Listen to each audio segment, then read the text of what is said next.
The bus lurched to a stop, and Maria Chen grabbed the overhead rail to steady herself. She glanced at her watch. 1:30 in the afternoon.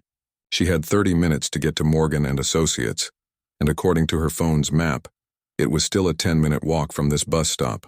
Her heart raced a little faster, but she told herself to stay calm. She'd left home 3 hours ago to make sure she'd arrive on time, taking 3 different buses across the city. As she stepped off the bus, the afternoon sun hit her face. She smoothed down her navy blue blazer, the one she'd found at a thrift store last month. It was clean, pressed, and fit her well. Her white blouse was crisp and her black pants were simple but professional. She'd spent an hour that morning making sure everything looked just right. Maria knew she didn't have designer clothes or expensive jewelry, but she believed that what mattered was her skills, her experience, and her genuine passion for marketing.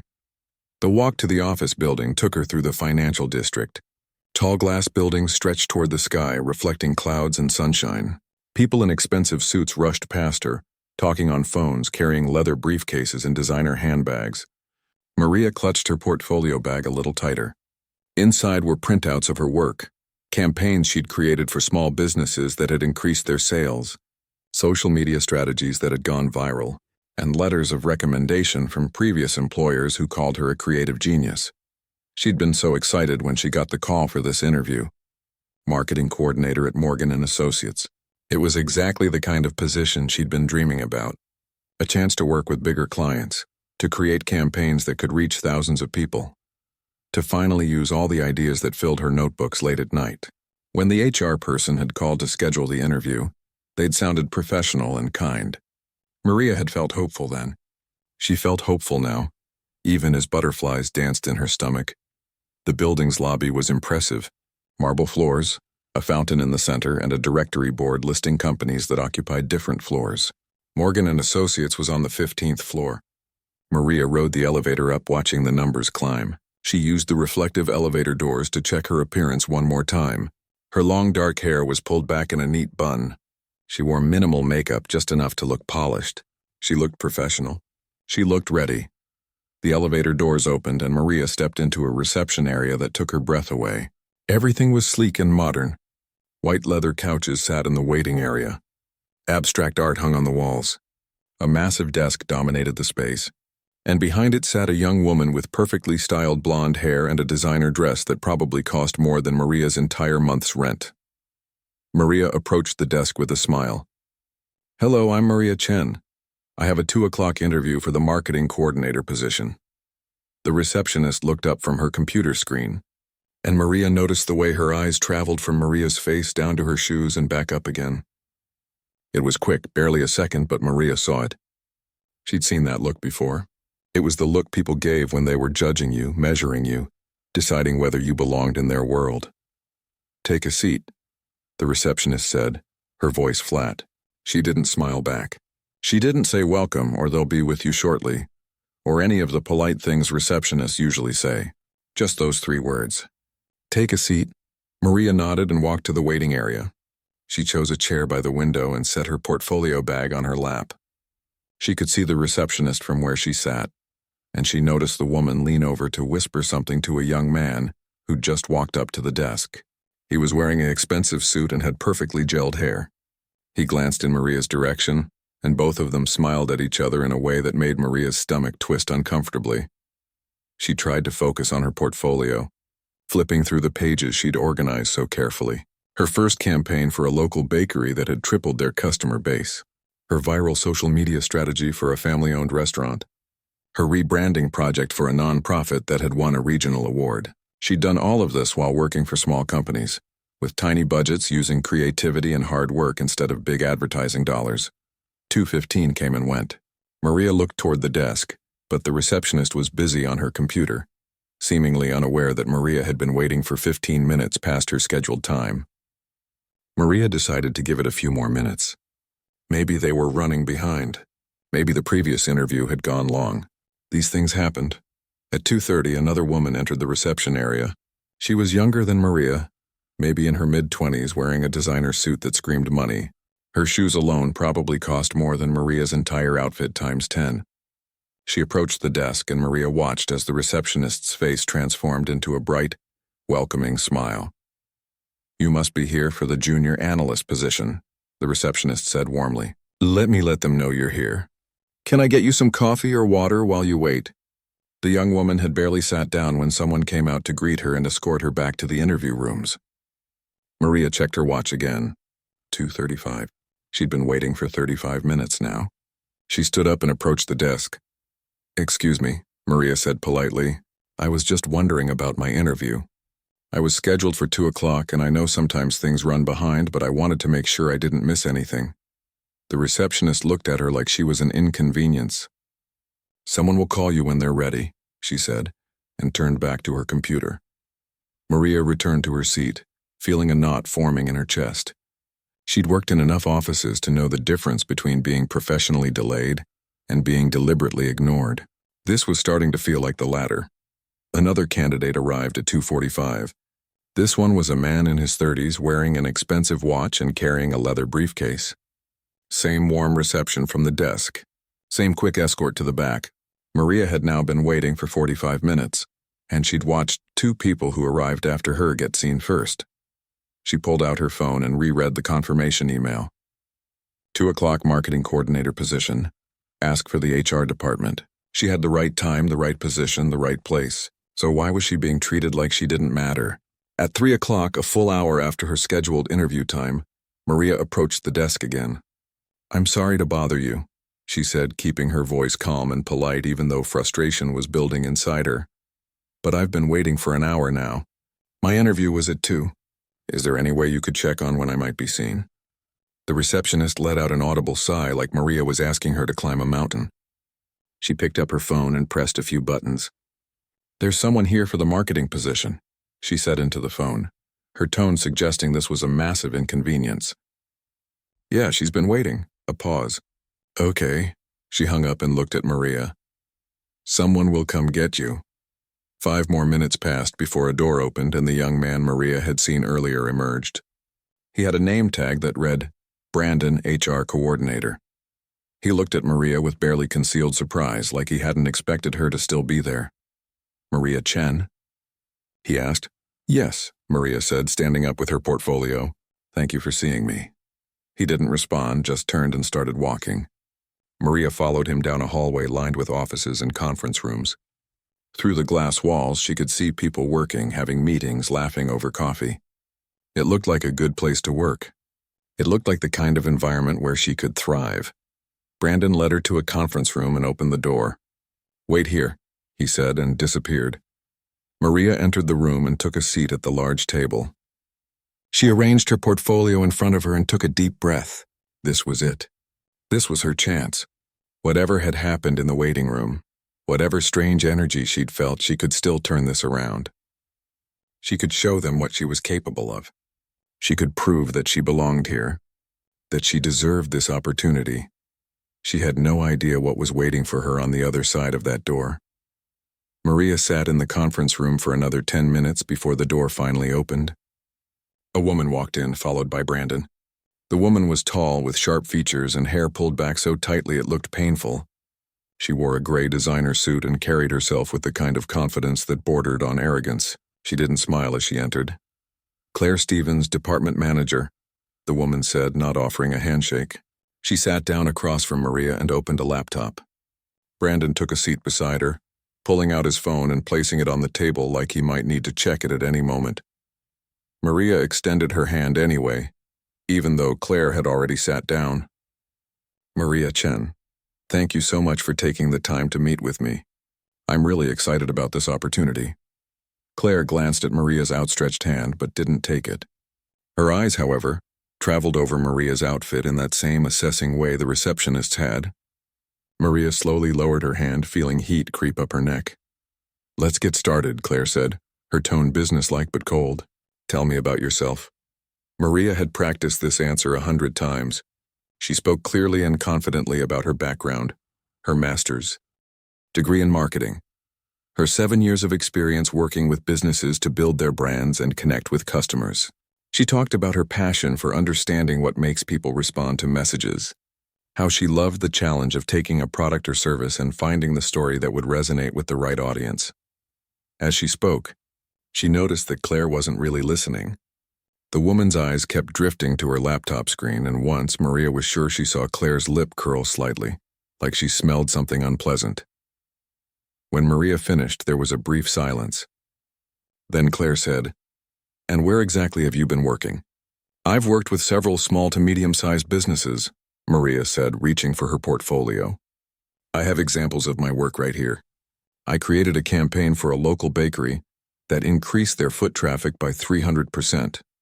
I developed a social media strategy for a family restaurant that went viral and was featured in the City magazine. I also rebranded a non-profit organization, and that project won a regional marketing award last year."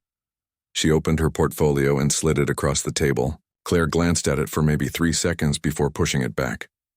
"Small businesses," Claire said, and the way she said it made it sound like an insult.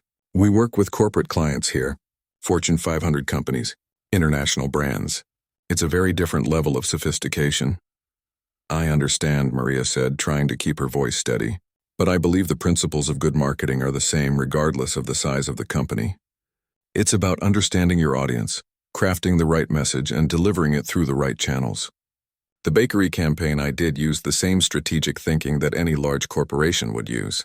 I just had to be more creative with a smaller budget." Brandon looked up from his phone and smirked. "Yeah, but did you have a budget at all? Or did you just post some things on Facebook?" Maria felt her face flush, but she kept her composure.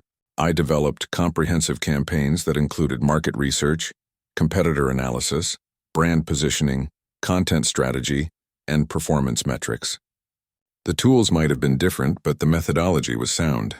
In fact, working with limited resources taught me to be innovative and efficient, skills that would be valuable anywhere." Claire leaned back in her chair and crossed her arms. "Look, Maria, Morgan & Associates has a certain image. We represent top-tier clients, and we need people who understand that world, people who fit our culture." She paused, her eyes moving deliberately over Maria's outfit again. "Can you even afford the commute to this part of the city? Our hours can be long and unpredictable." The question hung in the air like a slap. Maria felt her breath catch in her throat. Were they really asking about her finances? About whether she could afford to work here? "I can manage the commute just fine," Maria said, fighting to keep her voice level. "I'm very reliable and punctual. I've never missed a day of work unless I was genuinely ill. And the dress code," Claire continued as if Maria hadn't spoken. "We have expectations. Our clients expect to see a certain level of professionalism when they visit our offices." Maria looked down at her outfit. It wasn't designer, but it was clean, pressed, and appropriate. She looked professional. She knew she did. What Claire was really saying had nothing to do with professionalism, and everything to do with money. With class. With whether Maria looked expensive enough to belong in their world. "I understand professional dress codes," Maria said quietly. "I always present myself appropriately for the workplace." Brandon snorted softly, trying to hide it as a cough, but Maria heard it.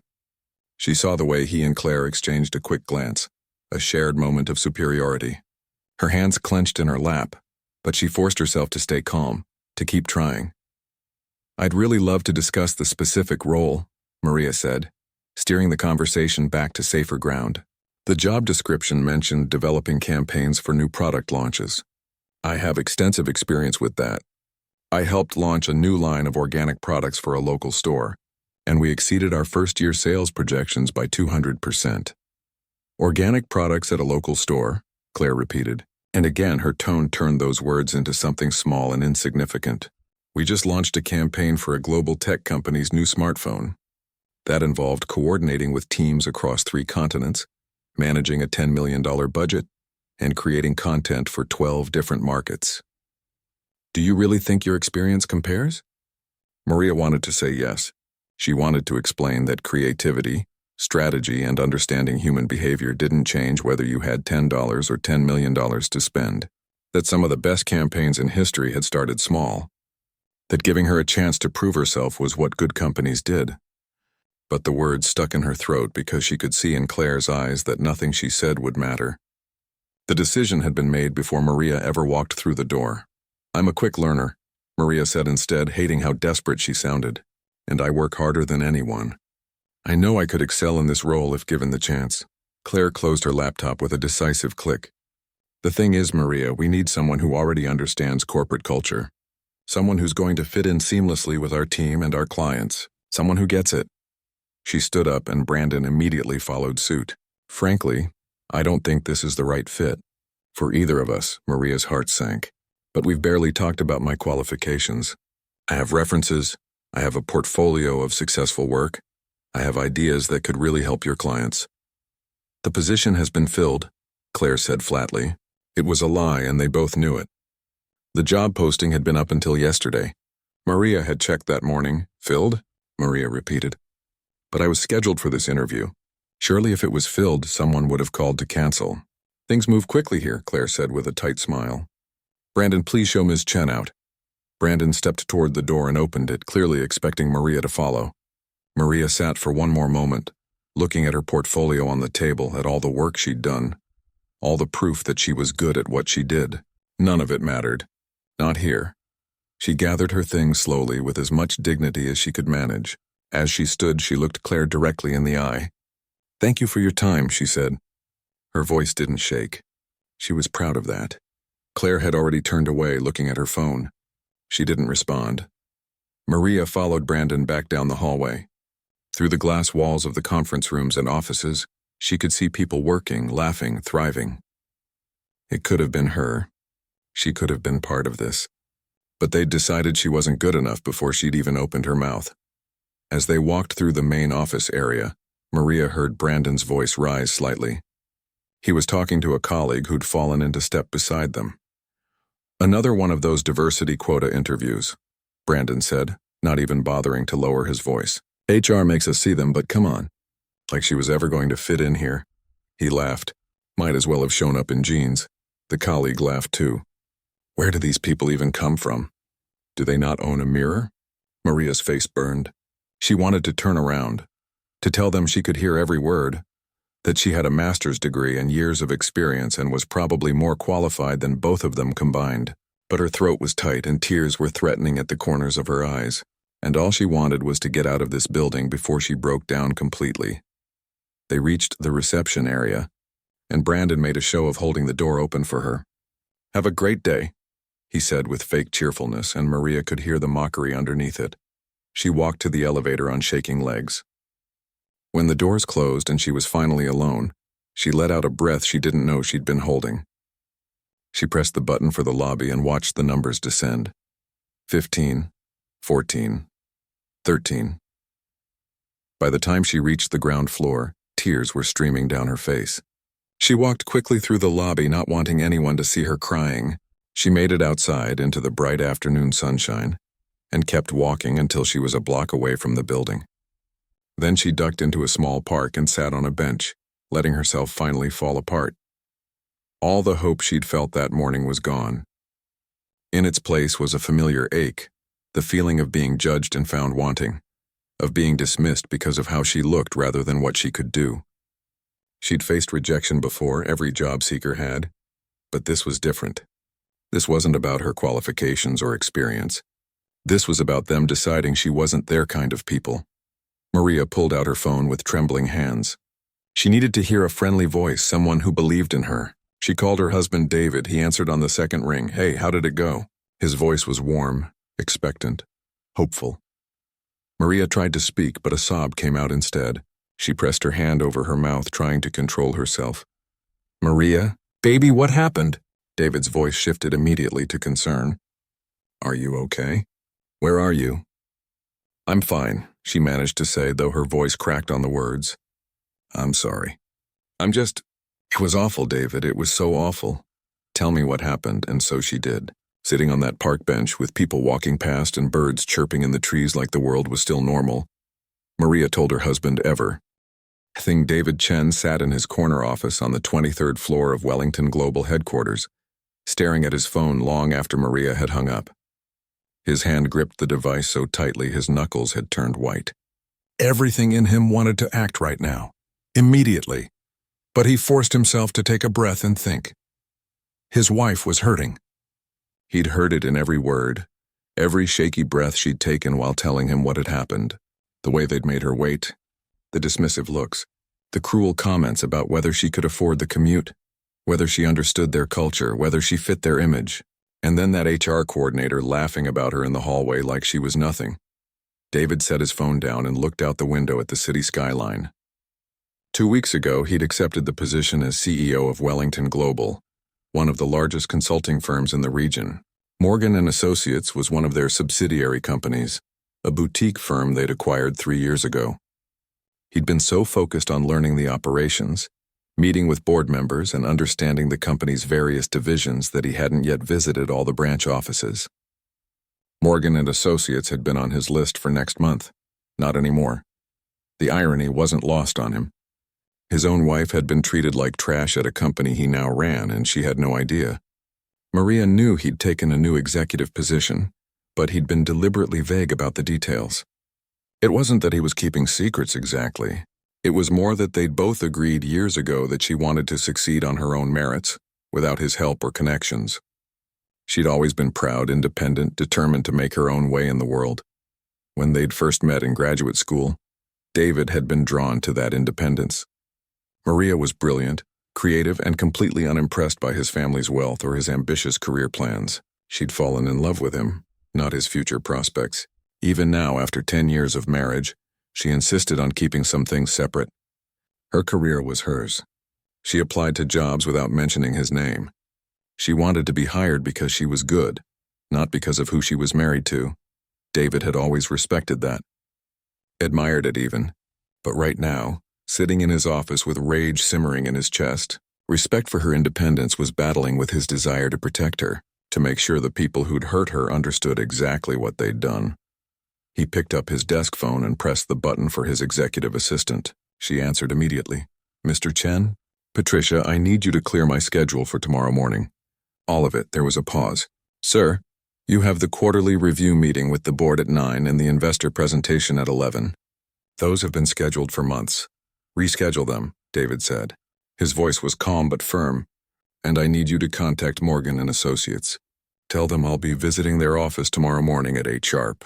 I want all senior staff and HR personnel in a conference room. Mandatory attendance. No exceptions." Another pause, longer this time. Patricia had worked with David long enough to know when something serious was happening. "Should I give them a reason for the visit?" "No," David said. "Just tell them the CEO will be conducting a surprise inspection and evaluation. And Patricia, I need the security footage from their office for yesterday afternoon. All cameras starting from noon until closing." "I'll have it ready within the hour," Patricia said. "Is there anything else?" "Yes, pull all the hiring records for Morgan & Associates from the past 2 years. Every application, every interview, every hire and rejection. I want to see patterns." "Understood, sir. I'll have everything prepared for you." David hung up and turned back to the window. Somewhere out there, Maria was probably on a bus heading home, still wiping away tears, still feeling like she wasn't good enough. The thought made his chest ache. He'd seen her work. He'd watched her stay up late into the night, crafting campaigns, brainstorming ideas, pouring her heart into every project. She was talented. More than talented. She was exceptional, and they'd treated her like she was worthless. His phone buzzed with a text message. It was Maria. "Just got home. Going to take a shower and maybe a nap. I love you." "Thanks for listening," he texted back. "I love you too. You're amazing, and that company made a huge mistake. Rest up." What he didn't tell her was that tomorrow, that company was going to realize just how huge their mistake had been. That evening, David came home to find Maria in the kitchen, cooking dinner. She'd changed into comfortable clothes and pulled her hair into a ponytail. She looked tired, and there was a sadness in her eyes that made David's heart clench, but she smiled when she saw him. "Hey," she said, stirring something on the stove. "How was your day?" David wanted to tell her everything. Wanted to say that he was going to fix this, that the people who'd hurt her would face consequences. But he held back. If he told her now, she'd try to stop him. She'd say it wasn't worth it, that she didn't want to cause trouble, that she wanted to fight her own battles. And maybe she was right. Maybe he was overstepping. But some things were bigger than pride. This wasn't just about one bad interview. This was about a pattern of behavior that needed to be addressed. "Busy," he said instead, coming up behind her and wrapping his arms around her waist. "But better now that I'm home. How are you feeling?" Maria leaned back against him. "Better. Still disappointed, but better. I think I was building that job up too much in my head anyway. Maybe it wasn't meant to be. Or maybe they're idiots who don't recognize talent when it's sitting right in front of them, David said softly. She turned in his arms and looked up at him. You're biased. I'm right, he corrected. And you know what? Their loss is going to be some other company's gain. Someone's going to be smart enough to hire you, and when your campaign wins awards and gets their company on the map, Morgan and Associates is going to kick themselves. Maria smiled, a real smile this time. I hope you're right. I am, David said, and he meant it. But what he didn't say was that Morgan and Associates was going to be kicking themselves a lot sooner than she thought. They ate dinner together, talking about other things. Maria told him about a marketing podcast she'd been listening to, and David shared a funny story about a confused board member who'd called him by the previous CEO's name 3 times in one meeting. It felt normal, comfortable like any other evening, but underneath it all, David was already planning tomorrow. After Maria went to bed, David stayed up in his home office reviewing the files Patricia had sent over. The security footage was damning. He watched his wife sit in that waiting area for over an hour, watching other candidates be seen immediately. He saw the receptionist's dismissive attitude, the way she and that HR coordinator had whispered and laughed while Maria waited. And then the interview itself, captured by the conference room camera. He watched Claire Stevens barely look at Maria's portfolio, saw the condescending expressions, heard the insulting questions about whether Maria could afford the commute. But what made David's blood boil was the hallway footage after the interview. He watched Brandon and his colleague laugh about Maria, making fun of her clothes, treating her application like it was a joke. He replayed that part 3 times, memorizing every word, every smirk. Then he moved on to the hiring records. Patricia had done a thorough analysis, and the patterns were clear. Over the past 2 years, Morgan and Associates had conducted 83 interviews for various positions. 61 of those candidates had been hired or moved to second-round interviews. 22 had been rejected after first interviews. David looked at the photos and backgrounds of the rejected candidates. The pattern was obvious. People from modest backgrounds, people with names that suggested diverse ethnicities, people who'd worked their way up from small companies, people who, like Maria, probably didn't look expensive enough to fit Morgan and Associates' precious image. Meanwhile, the hired candidates were almost uniformly from privileged backgrounds, private universities, family connections, internships at prestigious firms. It wasn't about qualifications. It was about class, about maintaining a certain image, a certain type of employee who came from the right kind of family and wore the right kind of clothes. David compiled everything into a presentation: security footage, hiring statistics, interview notes that showed qualified candidates being rejected for vague reasons like cultural fit and not quite what we're looking for. He worked until 2 in the morning, building an irrefutable case. When he finally went to bed, Maria was sleeping peacefully. He watched her for a moment. Her face relaxed in sleep and felt that same protective anger rise in his chest. She worked so hard. She deserved better than this. They all did. All the talented people who'd been dismissed because they didn't fit someone's narrow idea of what success should look like. Tomorrow, things were going to change. David woke at 5:30, careful not to disturb Maria. He showered, dressed in one of his best suits, and left the house before she woke up. He'd left her a note. Early meeting. Love you. Can't wait to hear about your job search today. The drive to Morgan and Associates took 30 minutes in light morning traffic. David arrived at 7:45, giving himself 15 minutes to prepare. Patricia was already there, having arrived early to set up the conference room. She'd laid out copies of the presentation, ensured video equipment was working, and prepared folders for each person who'd be attending the meeting. Everyone's been notified, she told David. Claire Stevens, Brandon Mitchell, Jessica Torres from reception, and 3 other senior staff members. They're all on their way in. Good, David said. Thank you, Patricia. I know this was short notice.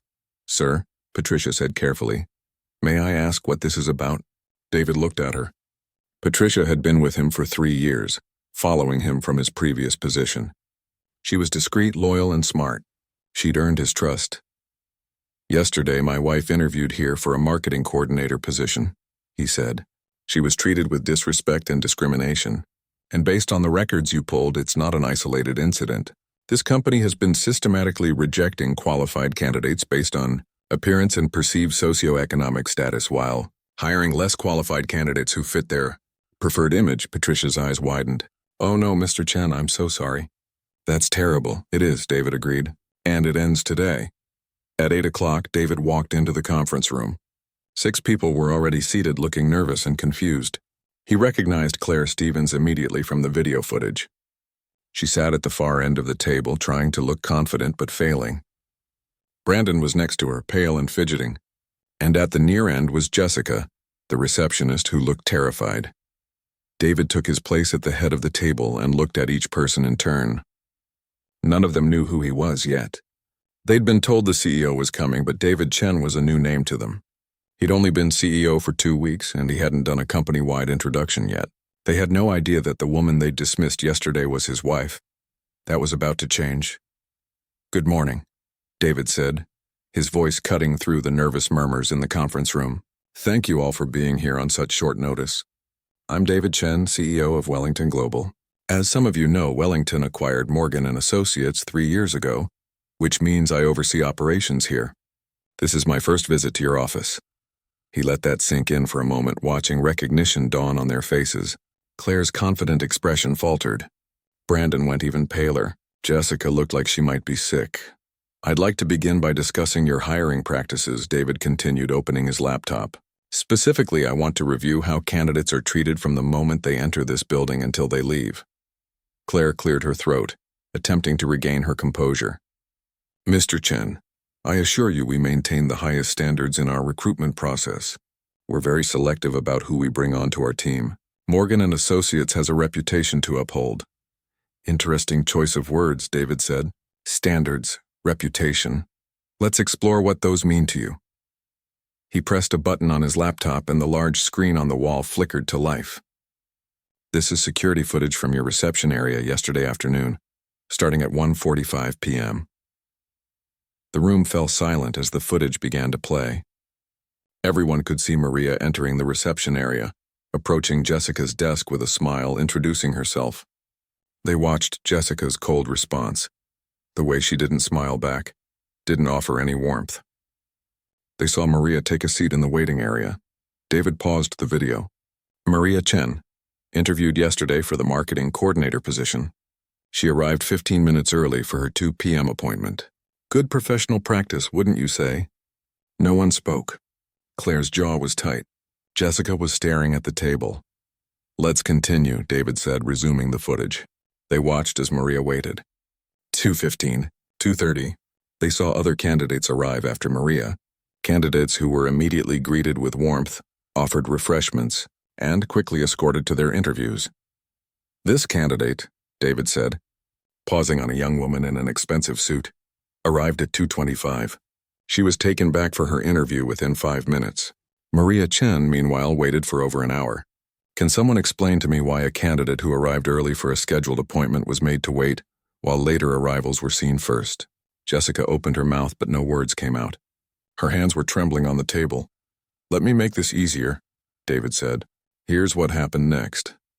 He fast-forwarded to footage of Brandon walking past the reception desk, leaning in to whisper something to Jessica. Both of them glanced toward Maria and smiled in a way that made their judgment clear. Brandon shifted in his seat, his face now red. "Sir, I don't remember. I mean, that was just casual conversation. I didn't—" "You didn't what?" David's voice was sharp. "You didn't intentionally make a candidate wait. You didn't share a laugh at her expense?" He clicked to the next video, conference room footage. The room watched Maria's interview. They heard Claire's dismissive tone, saw her push Maria's portfolio away after barely glancing at it. They heard the questions about whether Maria could afford the commute, the comments about understanding corporate culture, the implications that Maria didn't fit their image. Claire's face had gone from red to white. "Mr. Chen, I think you're misunderstanding the context of that interview. We have certain requirements for positions here, and we need to ensure candidates understand our corporate environment." "Corporate environment," David repeated. "Is that what you call it?" He pulled up a document on the screen. This is Maria Chen's resume. Master's degree in marketing from State University, 7 years of progressive experience, created campaigns that won regional awards, increased client revenue by an average of 200%. Glowing recommendations from every previous employer. Tell me, Claire, which part of her qualifications suggested she wasn't capable of understanding a corporate environment? Claire's mouth opened and closed. No answer came. But let's get to the best part, David said, his voice hard now. He played the hallway footage from after the interview. The room watched Maria follow Brandon out of the office. They heard Brandon's voice rise as he talked to his colleague. Another one of those diversity quota interviews. HR makes us see them, but come on. Like she was ever going to fit in here. Might as well have shown up in jeans. The colleague's laughter echoed through the speakers. Where do these people even come from? Do they not own a mirror? Brandon looked like he wanted to disappear into the floor. Sir, I apologize. That was completely inappropriate. It was a bad joke. You never meant for anyone to hear it? David cut him off. Or you never meant it at all? Because there's a difference. He closed the laptop and looked around the table. That woman you mocked, that candidate you decided wasn't good enough based on her clothes rather than her qualifications? That was my wife. The room erupted in shocked gasps. Claire's eyes went wide. Brandon looked like he might pass out. Jessica actually did make a sound like she was going to be sick. Your wife? Claire stammered. But her last name, Chen, I had no idea you were married. Why would you? David said coldly. You didn't bother to look at her resume carefully enough to notice that we share a last name. You were too busy judging her appearance to pay attention to her qualifications. And let me be clear. My wife applied to this position without my knowledge. She specifically wanted to earn positions based on her merit, not her connections. She didn't put on her resume that she's married to an executive. She wanted to be evaluated fairly, for what she could do, not who she knew. He stood up and began pacing, his controlled anger filling the room. Instead, she was humiliated, made to wait while others were prioritized, subjected to questions about her finances and whether she could afford to work here, dismissed without her work even being properly reviewed, and then mocked as she was escorted out. Do you understand what that does to a person? To someone who works hard, who's talented, who just wanted a fair chance? No one spoke. Claire looked down at her hands. Brandon was shaking. Jessica had tears running down her face. But here's what concerns me most, David continued, pulling up another document. This isn't an isolated incident. The screen now showed a spreadsheet with data and graphs. Over the past 2 years, Morgan & Associates has conducted 83 interviews. I had my team analyze the outcomes. 22 candidates were rejected after first interviews. Would anyone like to guess what those 22 candidates had in common? Silence. They came from modest backgrounds, David said. They attended state schools instead of private universities. They worked their way up through small companies instead of starting at prestigious firms. They had names and appearances that suggested diverse backgrounds. Meanwhile, the 61 candidates who were hired or advanced to second rounds, almost exclusively from privileged backgrounds, elite schools, with family connections to wealth and power. He clicked through several examples, faces and resumes appearing on the screen. This candidate had 15 years of experience and stellar references. Rejected. Cultural fit. This one had a master's degree and unique international experience. Rejected. Not quite what we're looking for. This one created award-winning campaigns for regional companies. Rejected. Doesn't understand our corporate level. Claire tried to speak. We have high standards. We need people who can represent us to elite clients. No, David said firmly. What you have is discrimination. You're rejecting qualified candidates based on class and appearance, not ability, and you're doing it while claiming it's about standards and corporate culture. But let me tell you what real corporate culture looks like. It looks like hiring the best person for the job, regardless of where they went to school or how much money they spent on their interview outfit. It looks like evaluating work and ideas, not wardrobes and connections. He returned to his seat at the head of the table. As CEO of Wellington Global, I'm responsible for ensuring all our companies operate with integrity and fairness. What I've seen here is neither. So here's what's going to happen. Effective immediately. Claire Stevens, Brandon Mitchell, and Jessica Torres, you are suspended pending a full investigation into discriminatory hiring practices. You can't. Claire started to protest, but David held up his hand. I absolutely can, and I am. HR will be in touch with you about the investigation process. You'll have an opportunity to provide your perspective. But based on what I've seen, based on the pattern of behavior documented over 2 years, I have serious concerns about your judgment and your ability to represent Wellington Global's values. He looked at the other 3 people in the room, senior staff who'd been silent throughout. The rest of you will be interviewed as part of this investigation. I want to understand how this culture developed, who knew about it and who may have raised concerns that were ignored.